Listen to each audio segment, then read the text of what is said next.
Alright, ladies and gentlemen, welcome to my podcast on why women are so illogical. Biggest puzzle in the world is figuring out what a woman wants because she doesn't even know what she wants. It's like we're trying to make a new venture. Sometimes you're brought up into believing that the customer is always right, the customer knows what they want, you always follow what the customer wants. But sometimes in business, that's not the case. Sometimes in business, customers don't really know what they want. When iTunes came out, did you really think customers was like, yeah, we want to start paying for songs? No. Steve Jobs, he figured it out. When the iPhone came out, people wasn't willing to pay more for their phones. We was going on this trend that we should be getting more and paying less. But Steve Jobs came out, knocked out the iPhone, and bang, changed the whole industry. It changed it upside down. We start paying more for our phones rather than less. So that's pretty much women. They don't know what they want, and to be a kind of womanizer, you have to figure out what women want without them telling you.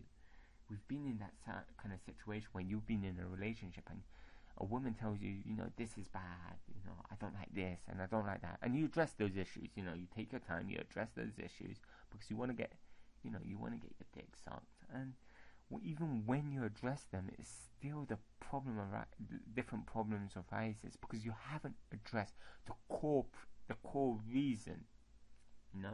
Us guys are so logical. I mean, we pretty much just tell what we just say what we think, or rather women don't.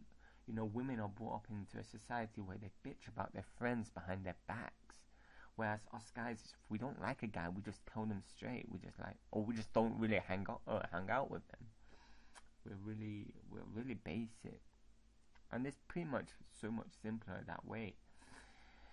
You tell a guy, look, you're not getting girls because you're out of shape, you're wearing bad clothes, and then next day he gets a gym membership and buys nice clothes. Whereas a woman tries to kind of mold society. We get this kind of fat campaigns, and the fat campaigns are not made by men, they're made by women that are trying to change the perception of like being fat is healthy. Being fat is not healthy.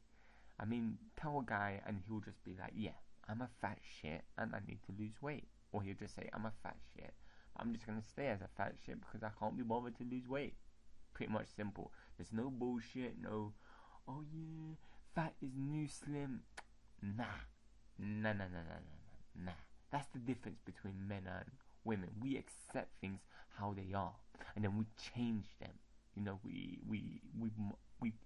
We kind of make ourselves into a better thing. I mean, in business, if something's not working, are you just going to try and change the industry? No. Sometimes in business, if something's not working, you innovate, you pivot, you change the product slightly, and you try and mold it slowly getting it into the right position, and then bang, you got it. You conquered the market. That is the difference between men and women. We're not scared to go again. We're not scared to change ourselves. We can do that. We have the capacity to do that. I mean, women, they don't know what they want in a guy. They tell you they want X, but really they want Y. And then when they get Y, they want Z. It's a mind fuck. And trying to figure out what a woman wants is the biggest waste of time. Just don't spend your time figuring out what a woman wants. You're better off just doing your own thing, focusing on yourself, and then just women get attracted to you. That's pretty much the nutshell of it. But yeah, hope you enjoy this podcast. Take care. Bye bye.